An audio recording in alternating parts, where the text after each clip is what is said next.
I'll request Srimati Smriti Irani, Minister, to intervene. Thank you, sir, for this opportunity. As a Member of Parliament, I think this is a sign of divine paradox, that on one bench sat two eminent men. One who blessed me with his friendship publicly, though did try to have a knock at me as the HRD Minister. And on the same bench now is seated Pramod ji. However, before him sat a gentleman who told me, "Haan, pata hai kitni akal hai, baith jao." I remember the words of Mr. Yachuri, who said that without equality and fraternity, there truly can't be any liberty. But possibly it is a sign of the liberal and tolerant mind of an individual who sits here, is shushed in a patronizing manner, for possibly a Member of Parliament who has made comments about female parliamentarians and women at large in the country can patronizingly say, "Baitho, pata hai kitni akal hai." The gentleman in question is not in this house today. But as someone who has witnessed how the wheels of democracy turn in this very house, let me as a woman say today that irrespective of which ideological shore we stand at, irrespective of the political debate and deliberation we delve in, this side or that, whenever the dignity of a woman is challenged, we speak in one voice. And today, surprisingly, the dignity of a notification was challenged. It was waved in our faces and a question was posed. How is it that you notify a Constitution Day for educational institutions in this country? Never could we imagine that a day which seeks to celebrate the very history of how this Constitution came to be, a day that seeks to enrich the young, the future generation of this country, as to what sacrifices were made so that these values which are dear to humanity can be enshrined in this living Constitution, is a celebration I, as HRD Minister, will be compelled to explain. And hence, sir, the following explanation. On the 26th of August, there was a notification which rightfully indicates a notification dated 30th of May 2015. A notification which included in it the need to increase awareness about the Constitution among citizens, particularly children. On the 26th of November, there has been a debate as to this was the day when the draft was adopted, but it was actualized in January 1950. But as Indians, we cannot ignore the fact that this is the rock on which we sought to build the political salvation of our country. And I feel today, as many before me have turned the pages of history to support what they have said, I too shall follow their lead.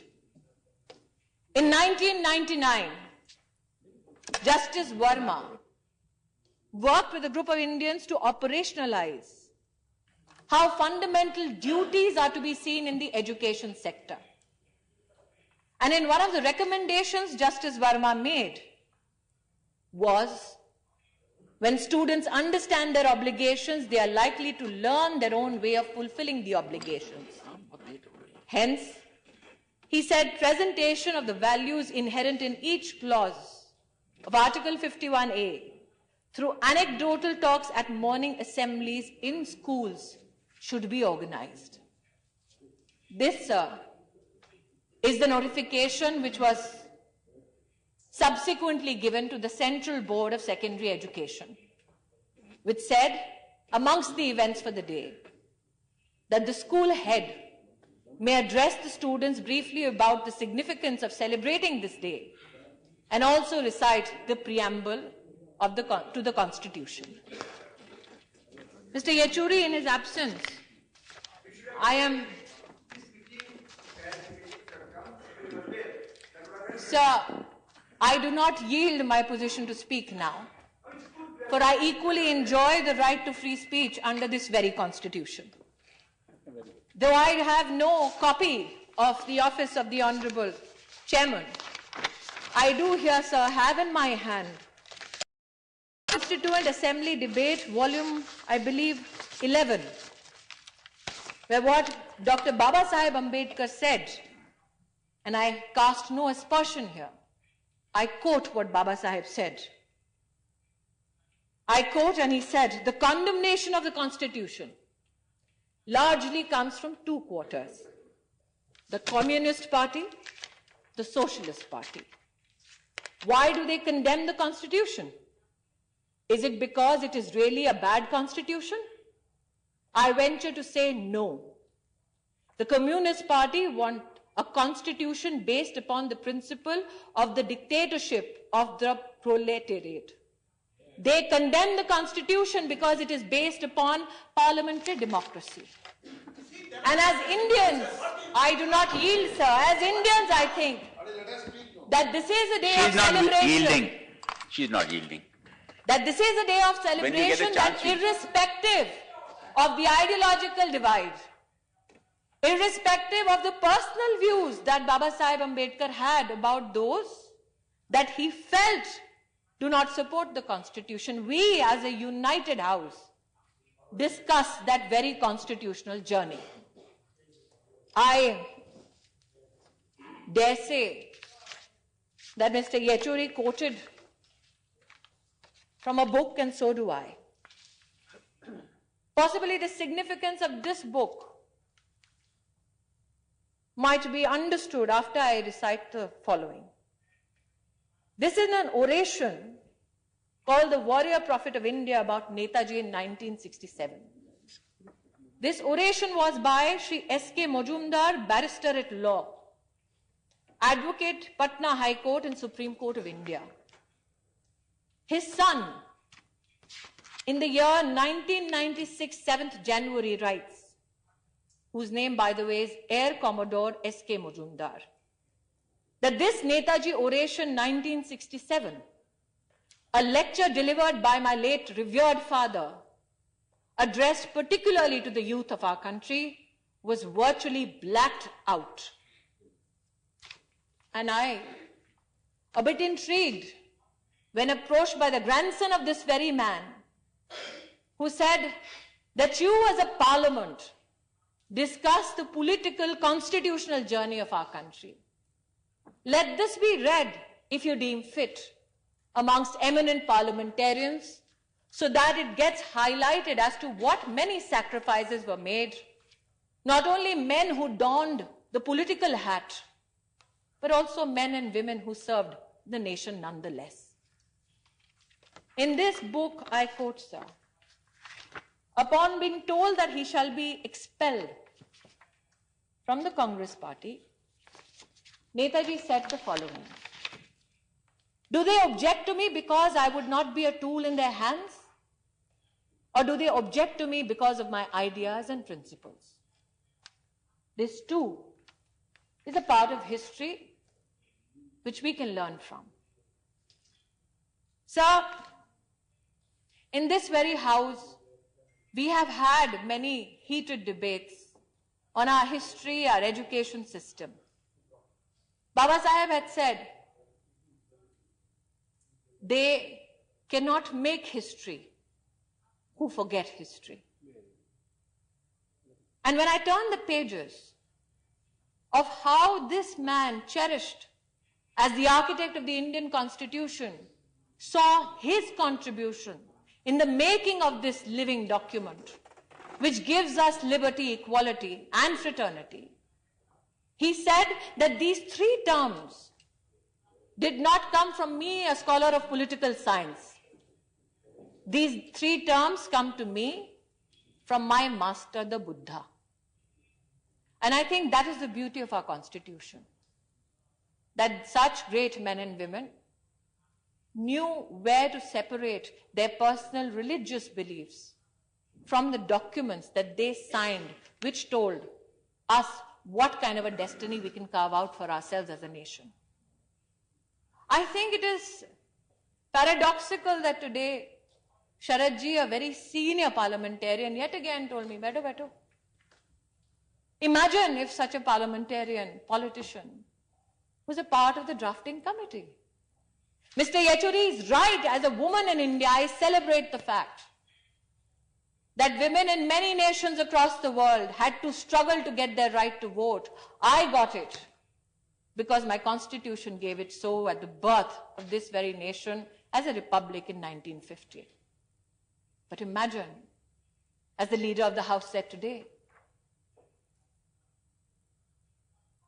what kind of restrictions would such a senior parliamentarian would have imposed on a woman like me while this was being drafted? Would I have been told, "Savli ho to vote karne ka adhikar nahi"? Would I have been told, "Parkati ho to vote karne ka adhikar nahi"? I see that some are disturbed by what I say. But apart from the social realities that were counted in this very house today, this also is a reality we must embrace. For the victims of such reality do not reside only outside this house, but we have witnessed it in this very house. Let's look at what Baba Sahib Ambedkar felt with regards to education. In the year 1945, he established the People's Education Society. Until this date, are two living monuments in the field of education, his legacy. One in Aurangabad, which is the Milind Mahavidyalaya, set up in 1950, and the other is the Siddharth Law College in Mumbai, set up in 1956. And the very thrust with which Baba Sahib set up these institutions was to bring about intellectual, moral and social democracy. And he insisted that men and women of this country will study in these institutions together, shoulder to shoulder. Another part of history. Baba Sahib said, "I would like that the right to free and compulsory education to children be given as a fundamental right while we draft this constitution." But the government of the day said, "Let's have a committee which can sit and look into this issue." And citing costs, the advice given was, don't make it a fundamental right.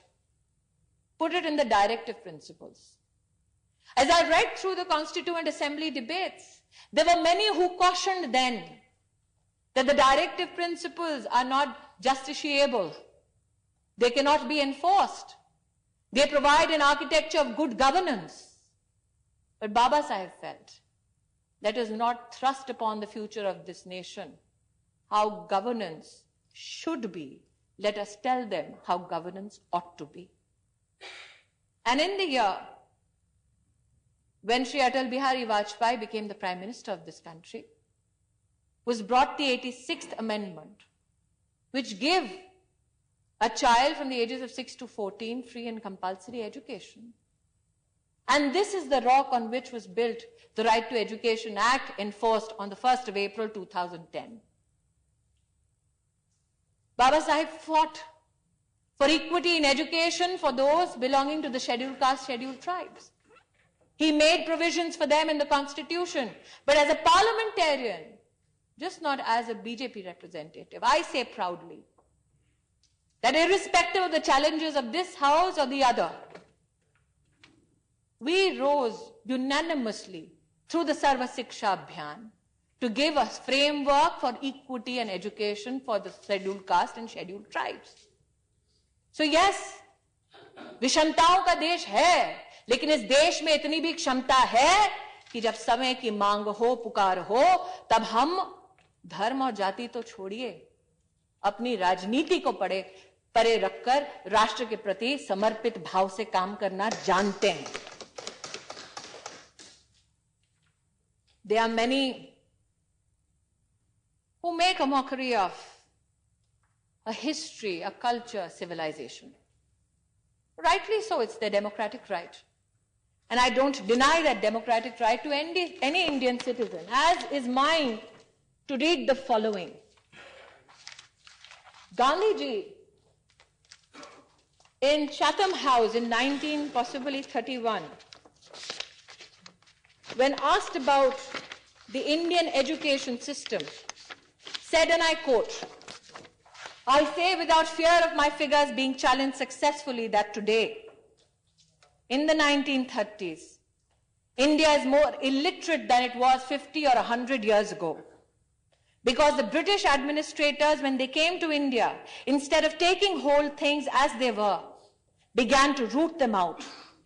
They scratched the soil and began to look at the root and left the root like that, and the beautiful tree perished." Gandhiji was challenged, told to produce empirical evidence. And a Gandhian named Dharampalji went back to the Madras presidency, took out papers just to prove with empirical evidence. He went before the British and said what Gandhiji said was right. Madras presidency had 90% literacy before the British came to India. That is a fact. That is a fact not enunciated or written by a Bharatiya Janata Party worker. It is written by a Gandhian called Dharampal. So what do we need today? Yes, we need that this tree of enlightenment bear fruit for our future generations by embracing the scientific temper of the new and also embracing some of our rich cultural history. I pay homage to the journey of Dr. Karan Singh. He's seated before me. I've had many conversations, even when I was not a minister, with him. And when people look at Dr. Karan Singh, they speak about his love for Sanskrit. I pay homage to the contribution you made, sir. As somebody who is just 39, I might be told कि मैं 4 बार jail गया, तुम कभी नहीं गई. 76 की पैदाइश, उसमें मेरा कोई दोष नहीं है. लेकिन इतना सत्य है कि आज भी पॉलिटिकल डिवाइड्स के बावजूद वार्तालाप संस्कृत पर हम कर सकते हैं. कुछ लोग शायद अचंभित हों कि सितंबर 1949 में, और मुझसे बेहतर करण सिंह जी बोलेंगे, Ambedkar ji sponsored Sanskrit as the official language of the Indian union. And supporting him, amongst many, was a gentleman called Naziruddin Ahmad. And a correspondent went to Baba Sahib and said, "Why Sanskrit?" He turned around and is quoted in 2 newspapers on the September of 11th, 1949, namely the Statesman and the National Herald. He turned around and said, "What's wrong with Sanskrit?" It's ironical that 6.5 decades later, I too get posed that question. And I have a similar response. But this is the very evidence and essence of a thriving constitution, which allows debates to permeate over decades till such time a consensus emerges. Sir, I know that there is a limitation of time, but I can proudly say that I'm joined by all parliamentarians here today, that we have unlimited admiration for the work of Dr. Baba Saheb Ambedkar. Does that mean we shall brush aside what is fundamentally challenging in our country? No. If I look at the figures here, the percentage of out-of-school children of SC has declined from 2009 to 2014. Does that mean the journey is complete? No. But the very reason we celebrate a living constitution, a living document, is because it enables us to continue that journey till such time a collective destination of equality, liberty, and fraternity is reached. Sir, though there were questions asked as to how dare we ask schools to celebrate, on what basis possibly, let me read a message of Baba Saheb Ambedkar to his fellow citizens as I come to a close. He said, "I do not want that our loyalty as Indians should be in the slightest way affected by any competitive loyalty. Whether that loyalty arises out of our religion, out of our culture, or out of our language. I want all people to be Indians first, Indians last, and nothing but Indians." And humbly, sir, I submit that all CBSE schools yesterday, children flocked the morning assemblies to take oath to preserve the very values enshrined in the Constitution, to celebrate the journey of this Constitution and the future it envisions for these children. And they resolutely, these children of our nation, that today in this august house, I can't identify by religion, creed, culture, sex, resolutely said that we all want to be Indians first, Indians last, and nothing but Indians. Thank you, sir.